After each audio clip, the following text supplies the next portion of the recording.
All right, Tabose, let's begin. So, beautiful new daf today. It's always a beautiful new daf. Today's daf is Chaf Daled. Chaf Daled. So, Baruch Hashem, we're starting a new parak today. A lot of exciting new ideas. Says the Mishnah. We're starting the Mishnah Chaf Gimel Amud Beis. Arusa Vishomeres Yavam. Right, so we'll say if you have an arusa, so remember again, arusa is a woman who's experienced eros and betrothal.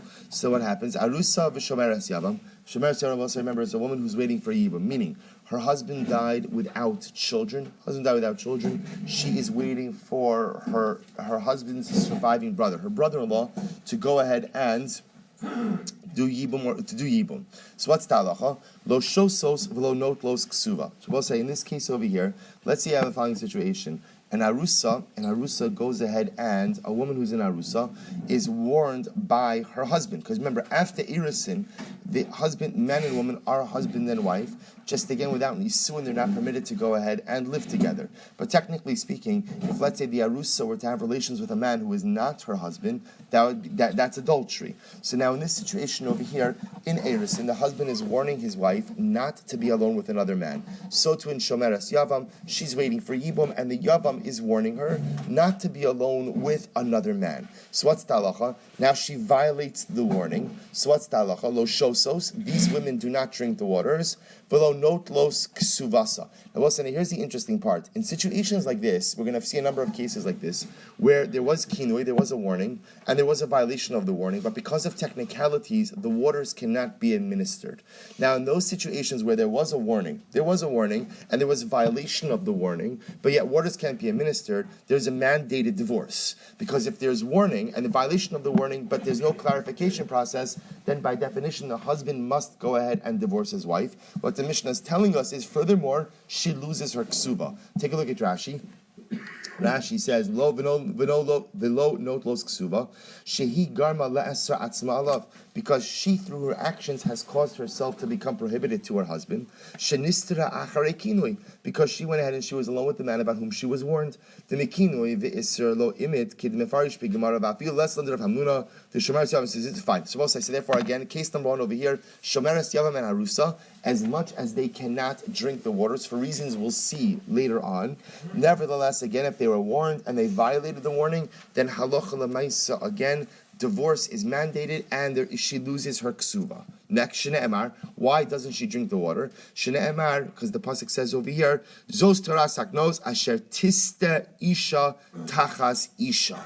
So what does that mean? These are the waters, this is the Sotah process, asher tiste isha tachas isha, which literally means she has betrayed her husband for another man. Prat la arusa v'shomeres yavam. So we will see again, the way the Gemara is going to darshan this is that tachas isha means that she's already living with her husband. So therefore, again, the only time that the Sotah waters are administered is when she lived with another man, when she should have been living with her husband. But in circumstances, again, where she was not yet permitted to live with her husband, i.e. arusa, or again, shomeres yavam, in those cases, the waters are not administered. So again, if kinui works, kinui begins the process. She violates the kinui, again, there's no way to be mavara that. Therefore, divorce is mandated, and because she brought this upon herself, she loses her ksuba. Next.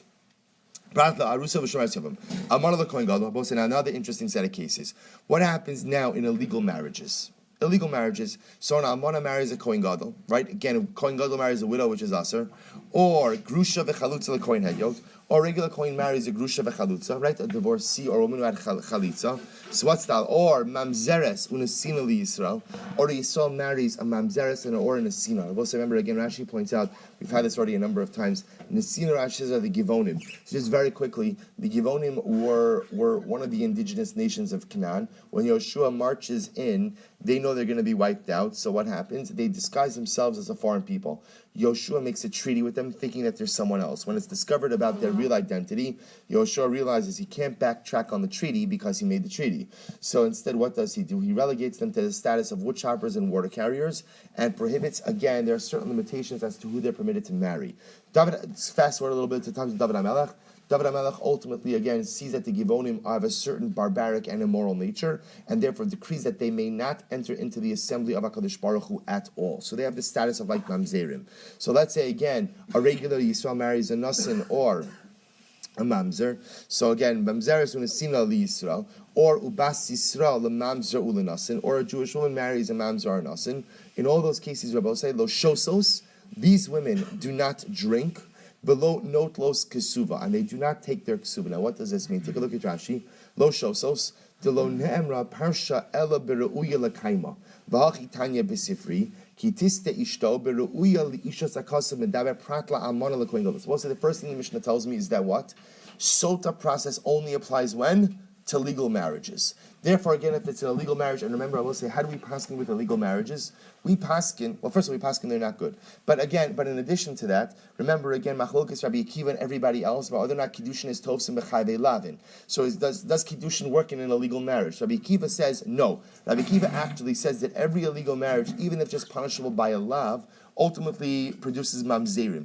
We don't paskin that way. We paskin that kiddushin tovsim b'chayvei lavin. That a kiddushin works even in a case where it's punishable by a lav, but it's usher. So therefore, what the Mishnah is teaching me is that the sotah waters, is only a process that is applied to a legal marriage. But if it's an illegal marriage, there's no drinking. However, Rashi says v'lo not los ksuba. Rashi says va'afa gav dishar amar lekohen gadol lo kansura abanan ksuba kedarminu b'ksubas karak amanin izonis.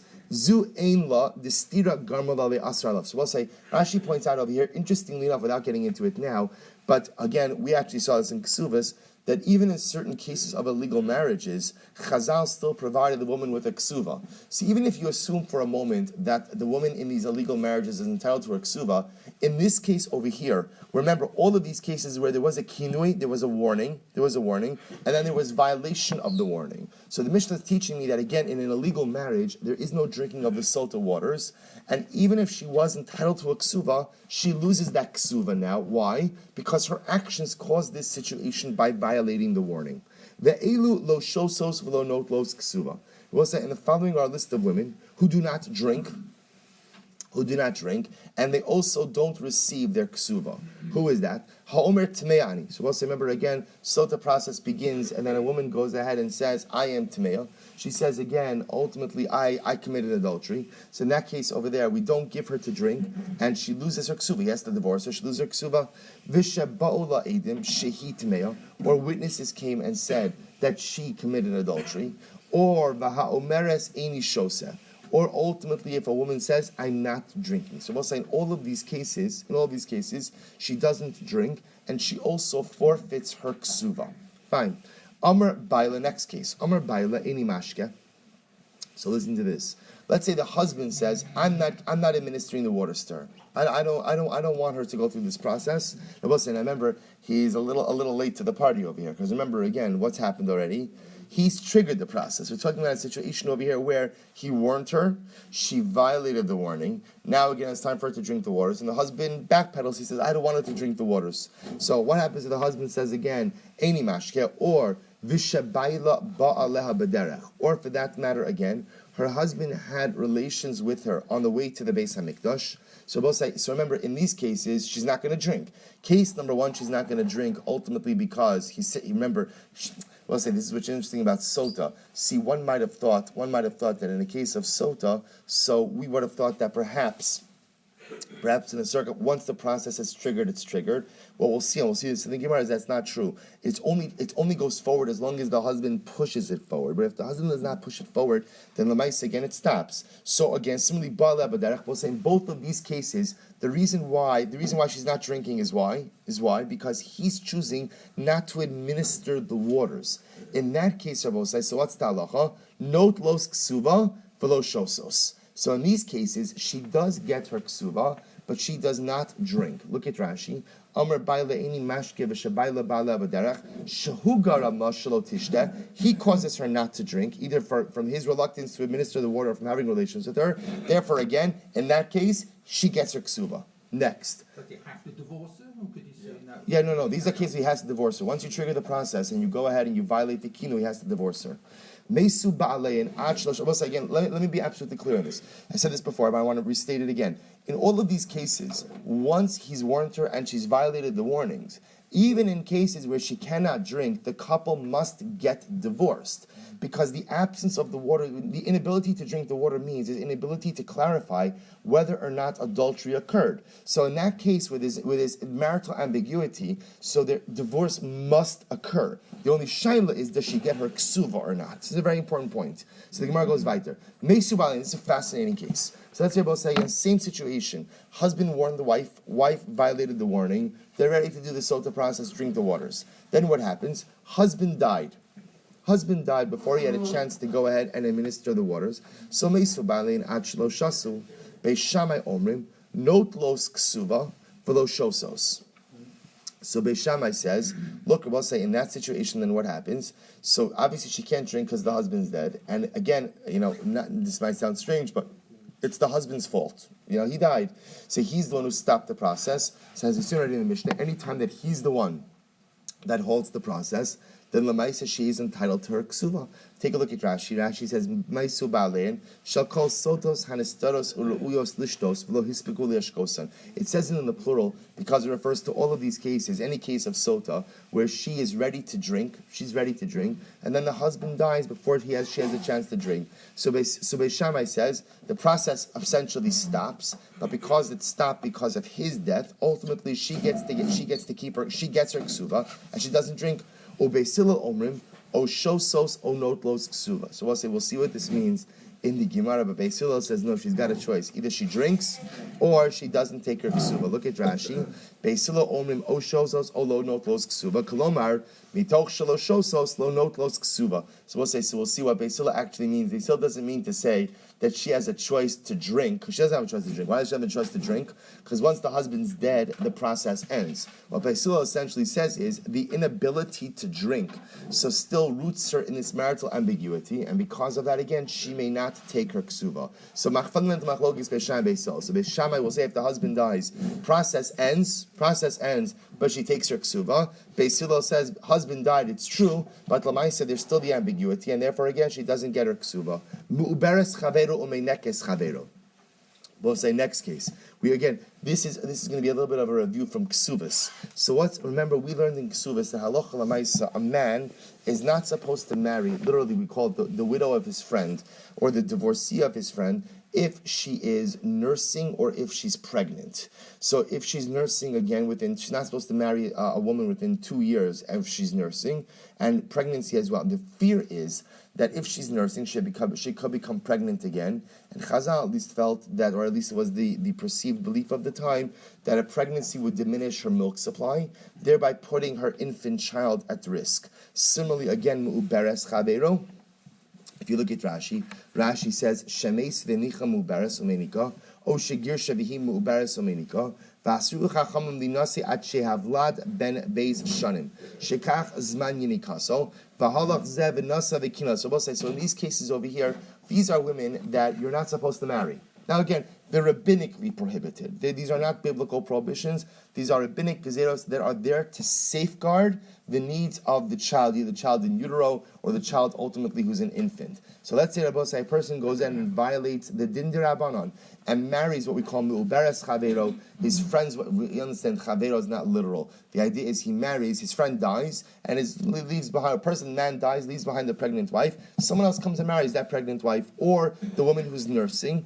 What's the halacha? Lo shosos v'lo not los ksua de Rabbi Meir. So Rabbi Meir paskins, I will say, now again, remember, the case always plays out the same. Plays how? So he's married to her, he warns her, she violates the warning. Now what? So Rabbi Meir says, in this case, she doesn't drink and she doesn't get her ksuva. Why? Because what's Rabbi Meir's logic?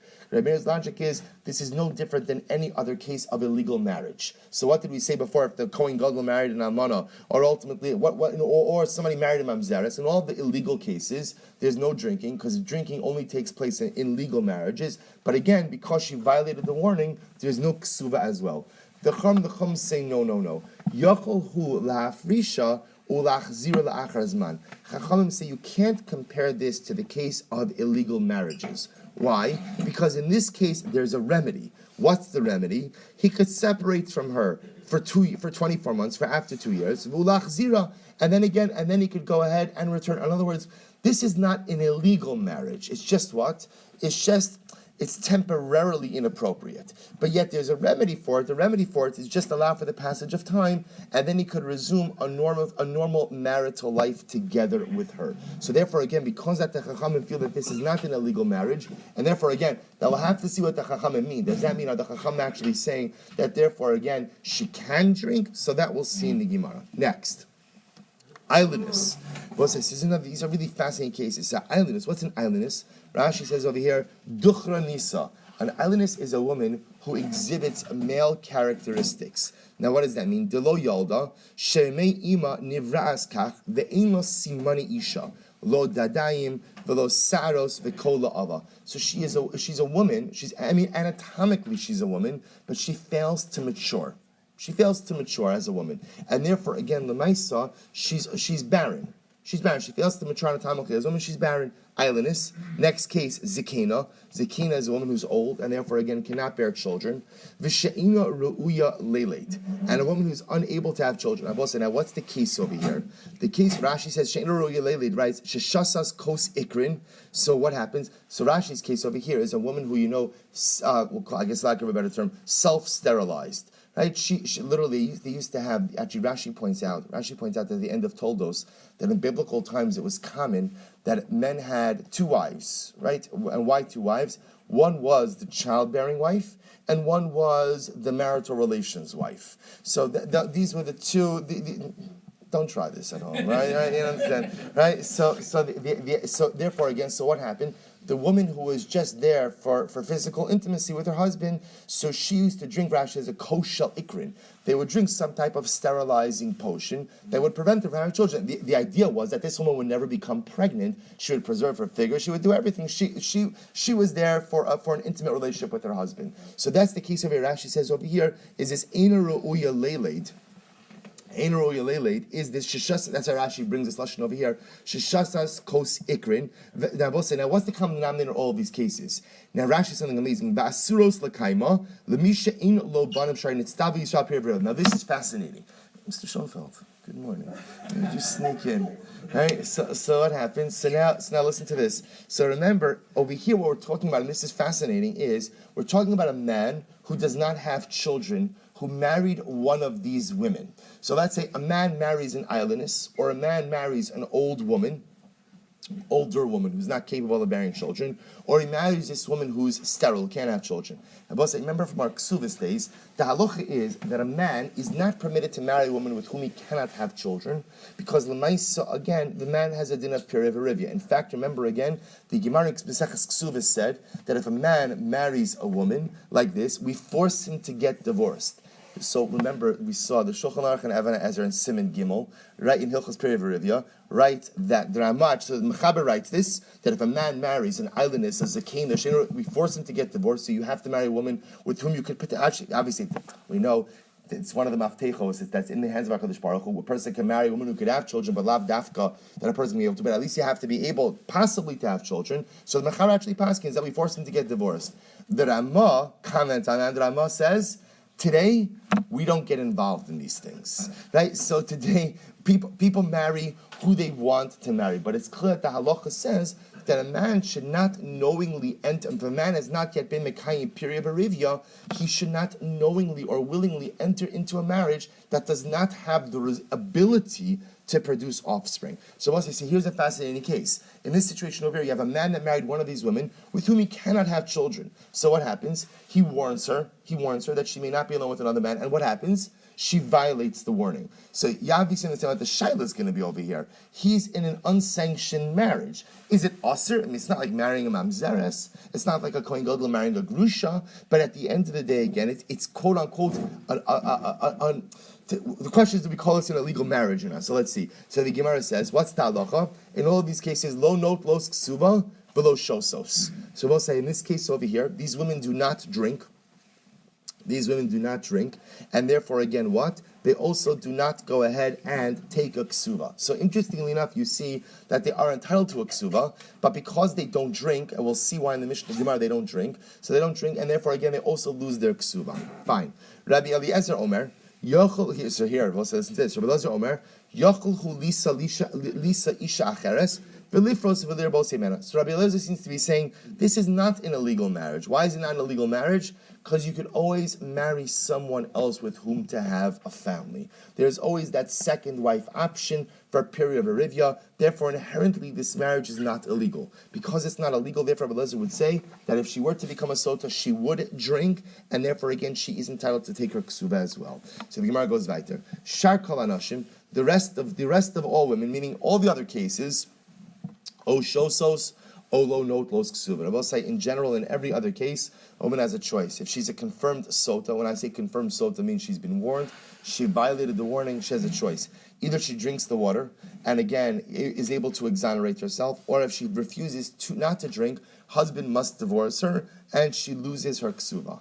Eishes kohen shosum uteres labayla. The wife of a kohen, again, who's Rabbi say is warned, violates the warning, brought to the Beis Hamikdash, drinks, and is then permitted to her husband. So we'll say, so Rashi points out Pshita. Rashi says, isn't that obvious? The Gemara is going to discuss the novelty in this particular ruling. Eishes Sris. We'll say, again, these get into just such fascinating discussions. So a Sris, Rabbi say, is someone who is sterile, a man who is sterile, unable to have children. So Eishes Sris. So if a woman, so again, we'll discuss the ramifications of a woman marrying a Sris. And really, we'll have to discuss exactly what that means. Is this talking about a man who is sterile but can perform sexually, or a man who cannot perform sexually? So we'll discuss that in the Gemara. So Aisha Sris, so the wife of a Sris, Shosa. So she goes ahead and she drinks. In other words, she is subject to the laws of Sotah. Fine, we'll see in the Gemara. We'll clarify that in the Gemara. So we'll say next klal. Kol arayos mekanin. I will say now this is fascinating. Now the Mishnah is going to discuss, and this is going a little bit out of order. The Mishnah is discussing who is subject to kinui, meaning that who is it that a man is permitted to warn his wife about. So meaning who does this prohibition apply to? So the Gemara says mekanin law. I'm sorry, I just lost the place. Fine. Mekanin al yidei kol arayos mekanin. You could warn her about any of the arayos. I will say, now what does that mean? Take a look at Rashi. Ayidei kol arayos mekanin imkino la me'aviha o me'acheha o me'achad mikol arayos shebetorah v'nistra havi kinui of kinui v'ne'asar la v'shoser. We'll say, this is amazing. You see, we always think about the idea that kinui is with another man. Because again, that's how we're thinking about adultery.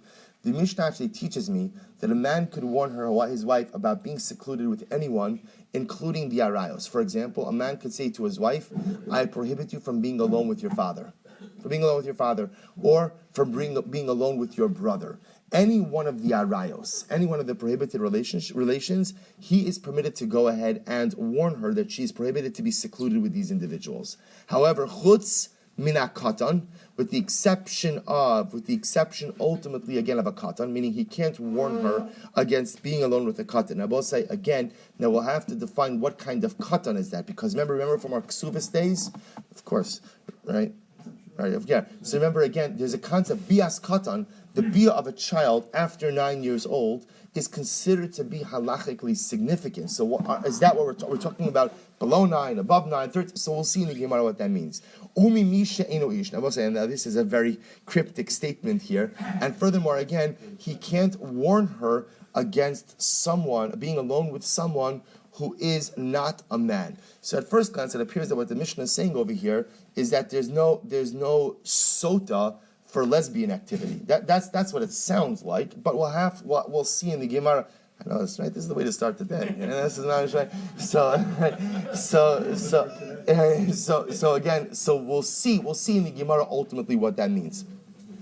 In any event, the Gemara goes weiter. So the Elu Shebeis in the Kana. We'll say now this is, like I told you, this is really amazing stuff, because here this Mishnah is literally jam-packed with information. So now the Gemara introduces the Mishnah through another concept, which is the Elu Shebeis in Mekanim Lonhan. We'll say there are some situations where a husband cannot administer the warning himself, and therefore what?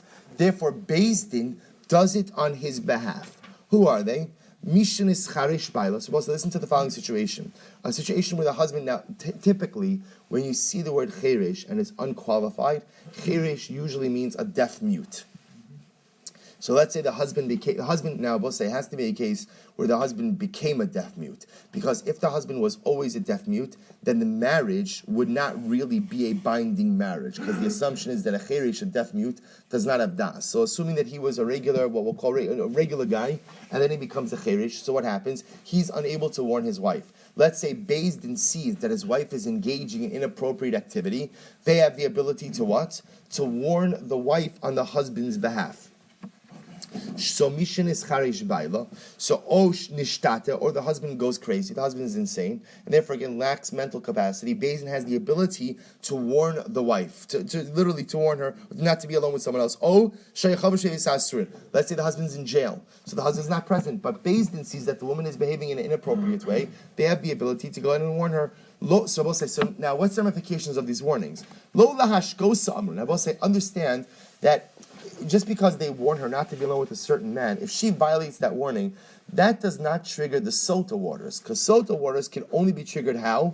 By the husband himself. But what does this accomplish? But what this does accomplish, Ella leposel miksuvasa. What this does do is the following: that if Beis Din warns her and Beis Din says, "You may not," we have seen your behavior, and we say you cannot be alone with a particular man, and she violates that warning, husband will have to divorce her, and what? She loses her ksuva. So their warning can't trigger the actual sota process. They can't make her drink, but lamaisa again they can make her lose her ksuva. Look at Rashi. Lo lashkosa amru heim lo yashkua. They can't make her drink. Deba'inor behevia ish es ishto ubayla nami lo yashkena bikinu izeh lechashir to deba'inor bekine behevi.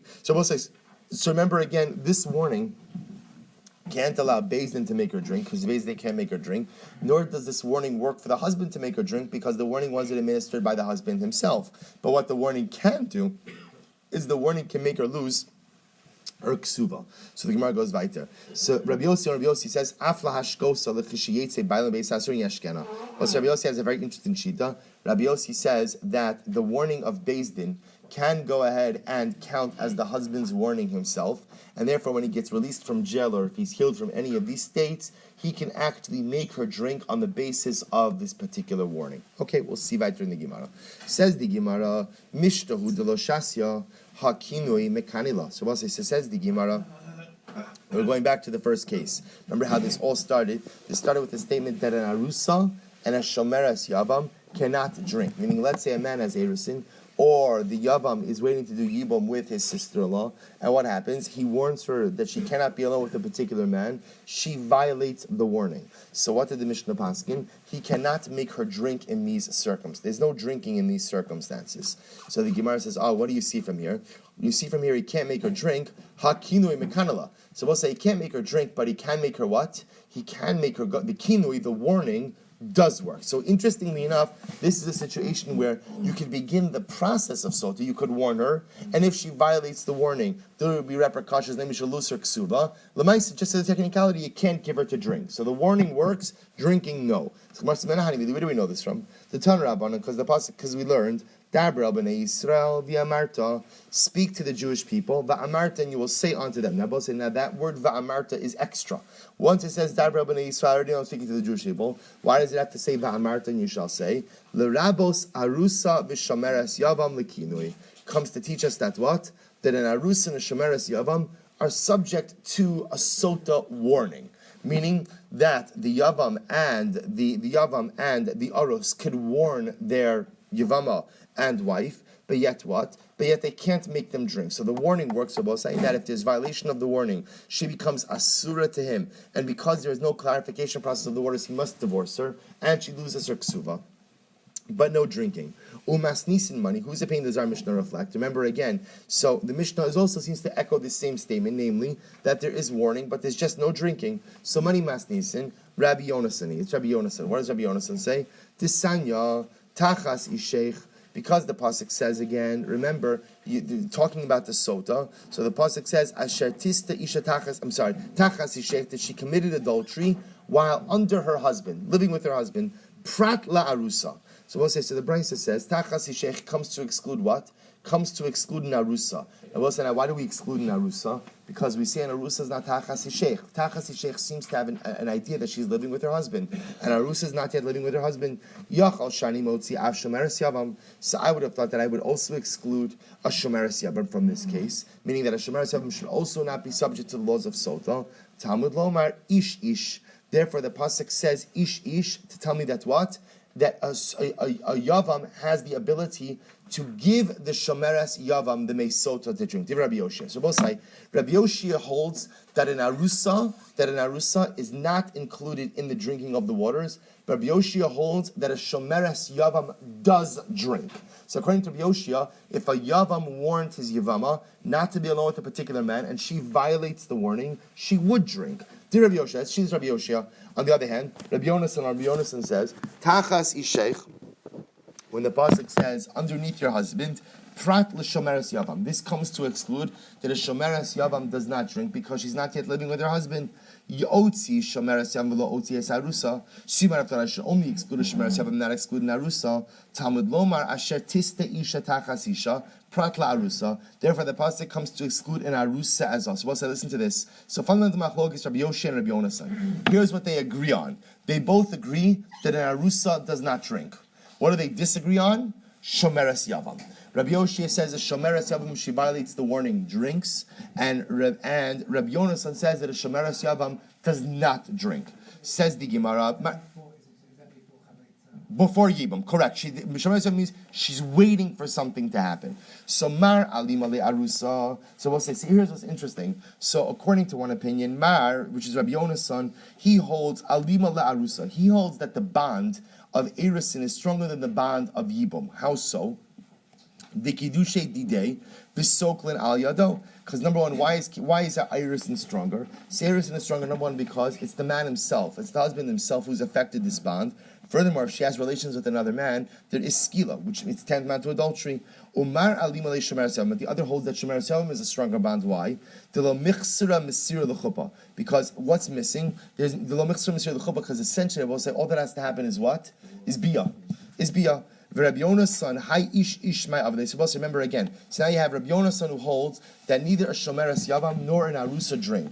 So Rabbi Yonasan, what does he do with the pasuk of ish, which is the pasuk that according to Rabbi Yoshia uses to teach me that a shomeres yavam does drink? My avidlei mi barile. I'm sorry, mi barile the rabbos eishes cherish ve'eishes shota ve'eishes shamum. It comes to include the fact that a woman who's married to a cherish, a deaf mute, or a woman who's married to a shota, which is someone who's insane, crazy, and shamum. Both say shamum is a state greater than shota, so literally even lacks more mental capacity or has less mental capacity. So both say, he comes to include that in these cases, Beis Din warns the woman on behalf of the husband. I've Rabbi Yoshia, hai tachas isha my avidle. What does Rabbi Yoshia? Remember, both say, what does Rabbi Yoshia hold? Rabbi Yoshia holds that what? Again, what's Rashila's Rabbi Yoshia? He holds that an arusa doesn't drink, but what? A shomeres yavam does. So what does he do with the pasuk tachas isha, which Rabbi Yonasan uses to exclude the shomeres yavam? My avidle mi boile lahakish ish leisha veisha leish. Oh, but he uses this pasuk to teach me that in certain matters of sotah, a man is compared to a woman and a woman is compared to a man. What aspects of sotah to be determined? We'll see that later on. But Rabbi say the reason why we get into this discussion is because the psukim are memayit. The psukim exclude narusa. Halav haki. Without the psukim, what becomes clear? Hava amina arusa shasya. But say here's what's interesting. Remember, let's talk about not what we disagree on, what we agree on. What do Rabbi Yoshia and Rabbi Yonasan agree on? What do they agree on, Rabbi Say? That an arusa doesn't drink. That's what they agree on. The machlokis is only by shomeres yavam. Rabbi Yoshia holds shomeres yavam drinks. Rabbi Yonasan holds shomeres yavam does not drink. But they both agree that an arusa does not drink. So says the Gemara, here's what's intriguing. How do we know that an arusa does not drink? We know that based on the psukim, which indicates to us what? Had there not been a drasha, I would have assumed that what? That an arusa does drink. That she's like a regular married woman and she does drink. Gemara says, but how could that be? V'haki asar Rav Acha bar Chanina midiroma. But yet, when Rav Acha bar Chanina came from the south, asa va'aisi masnisa biadei. He came and he brought the very important teaching with him. What was the important teaching? Mi baladei sheikh. I will say the pasuk says. This is in the klala of the Sotah. This is when the Kohen is talking to the Sotah. Va'at kisatis tachas isheich v'chein nitmes. You have defiled yourself. V'yitein ish bach es shechavto. Another man has slept with you. Mi baladei isheich, instead of your husband. Now what's this? It says the Gemara mi baladei isheich mi shekadma shchivas baal leboel. You see from here that what? That Sotah only happens when she has had relations with her husband prior to the Baal. Meaning, the Lashon Mibaladechi Sheikh means that you should have been living with your husband instead of living with this man, which indicates to us what? That the Sotah process only occurs when she is living with her husband, i.e., from Nisuin and on. So meaning we see from here that the Havamina really, what the Gemara is questioning is the Havamina. The Gemara is saying you're coming from a vantage point where without the Psukim, I would have assumed that an Arusa does drink, and yet the Psukim teach me that an Arusa does not drink. But says, I don't understand, the default should actually be what? That an Arusa doesn't drink. Why? Because again, she's not yet living with her husband. Meaning the whole issue of Sotah is that she's having an intimate relationship with a man who's not with her husband. At the time that she should have been intimate with her husband, she's intimate with another man.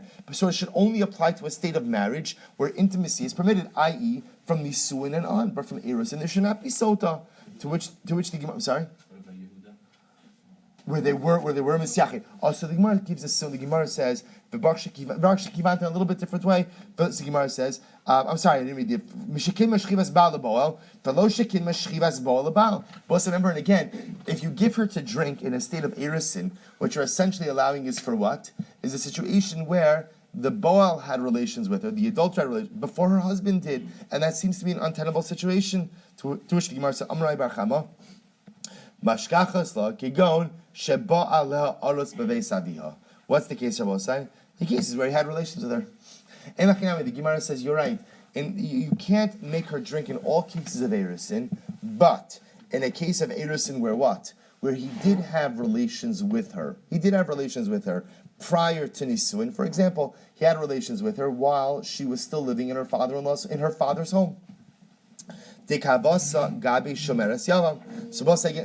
the Gemara answers over is something very interesting. Now it's true, the Gemara could have answered that. Remember, we learned in Ksuvis that there were certain times, interestingly enough, for example, in Yehuda, where they encouraged the Chassan and Kala to be misyachi together, to be alone with each other. Now they weren't encouraging Bia, they were encouraging getting to know each other.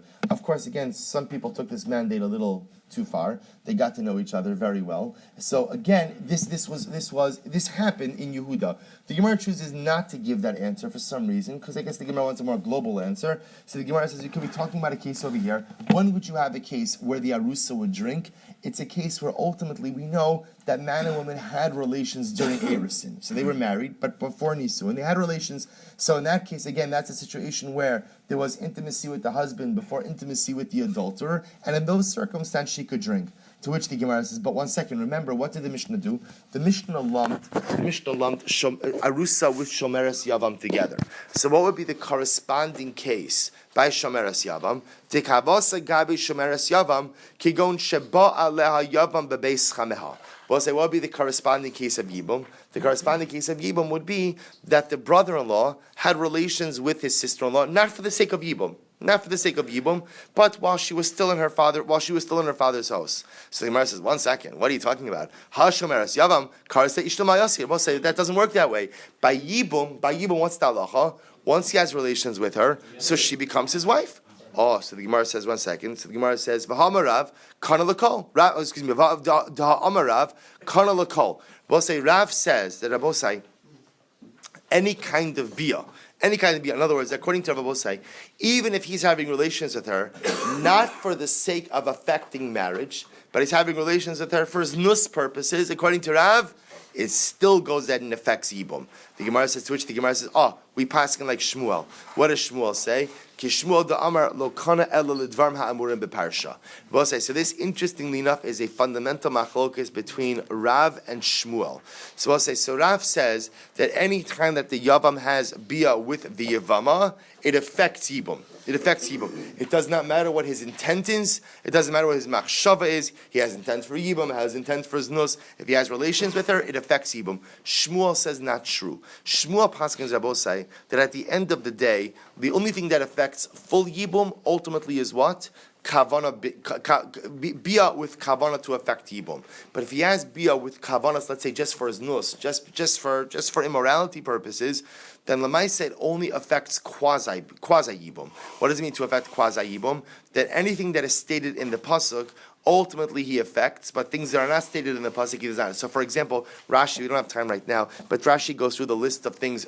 For example, he inherits the brother's estate. Certain things that are stated explicitly in the Torah are affected, but other things are not. To which the Gemara says, so now understand what we have over here. We have two fundamental machloksim. On one hand, one machlokis A, is machlokis between Rabbi Yoshia and Rabbi Yonasan. What's that machlokes? Does a shomeres yavam drink or not? Rabbi Yoshia, yes. Rabbi Yonasan, no. And now I have another machlokes, Rav and Shmuel. Does bia without kavana work or not? Rav says yes. And I will say, by the way, Rav's case is, he says, Haba yivimto bein b'shogeg, bein b'mezid, whatever the case is, it doesn't matter what the if there's bia, there's yibum. Shmuel says, not necessarily. Only bia with kavana for yibum affects full-fledged yibum. Other bios only affect what we call partial yibum, to which the Gemara says, Ihacha lema Rav domer Rabbi Yoshia, u'Shmuel domer Rabbi Yonasan. I will say, perhaps we should say that what? Rav who holds that any kind of bia establishes yibum. Maybe he holds like Rabbi Yoshia, Rabbi Yoshia holds that what? That a shomeres yavam drinks. Look at Rashi. Leima Rav, the Amar Kana lekol Rabbi Yoshia, the Amar shomeres yavam shosa. V'okim lebabala. Say that the case of the Mishnah is talking about what? Where he had relations with her even for the sake of not affecting marriage, and therefore again Rav would hold like Rabbi Yoshia, and therefore shomeres yavam would drink, and Shmuel would hold like Rabbi Yonasan. Shmuel who holds that what? That again only bia with kavana affects yibum. Will hold like Rabbi Yonasan who says that what? That a shomeres yavam does not drink. And what would be the case of the Mishnah? The case of the Mishnah would be where the yavam had relations with the yavama, not for the sake of affecting yibum, and therefore in that case she would not drink the Sotah. To which the Gemara will say, just quickly, let's just finish up the sugya. Amar l'charav, Rav would say no. Ana da'ami afilu Rabbi Yonasan. Rav says no. My shita even goes like Rabbi Yonasan. How so? Midi'itzterich kra lemeute. I will say the fact that I need a pasuk to exclude arus, to exclude shomeres yavam, ultimately from what? From drinking, that tells me that what? Michlal di ishta ma'al yasehi. That teaches me from the fact that you need a pasuk to exclude indicates to me that what? That ultimately again, the shomeres yavam is the full-fledged wife, even after what? Even after a bia without kavana. Ushmuel top of chafei, Ushmuel amar, anan da'ami afilu Rabbi Yoshia. Shmuel bosai who hold that only a bia with kavana affects yibum, says that I can hold even according to Rabbi Yoshia. How so? To teach me the pasuk ultimate, to teach me the fact that she has to drink, the shomeres yavam has to drink. Michlal delav ishtohi teaches me that what? That she's not the full-fledged wife. Why? Because she only becomes the full-fledged wife when Rabbosai at the time ultimately when there is a bia with kavana. So this machlok is between Rabbi Yoshia and Rabbi Yonasan still stands. We don't have resolution on that. So what we agree on is that a shomeres yavam, what we agree on is that an arusa does not drink. That everybody agrees with. The machlokis is shomeres yavam. Rabbi Yoshia says she drinks. Rabbi Yonasan says she does not drink. That machlokis still stands. What about the machlokis Rav and Shmuel about under what circumstances Lamaisa again bia is konas? Remember, Rav says any kind of bia is kona by yibum. Shmuel says only bia by kavana. So here the Shulchan Aruch in Even HaEzer Simin Kuf Samech Vav Sif Zayin writes Hava al Yevimto. If a man has relations with his yevama, bein b'shogeg, whether by accident, he thought he was cleaning the dishes, whatever it is. So bein b'shogeg, bein l'shum znus, whatever the case is. So again, the Shulchan Aruch paskins, the halacha is that affects yibum. So we paskin again, like Rav, that whatever the bia, whatever the kavanas are, whatever it is, bia between the yavam and the yavama automatically affects yibum. We'll stop over here for today, but we'll pick up on Chaf Ham and Aleph tomorrow. Sorry? At least this one. At least this one.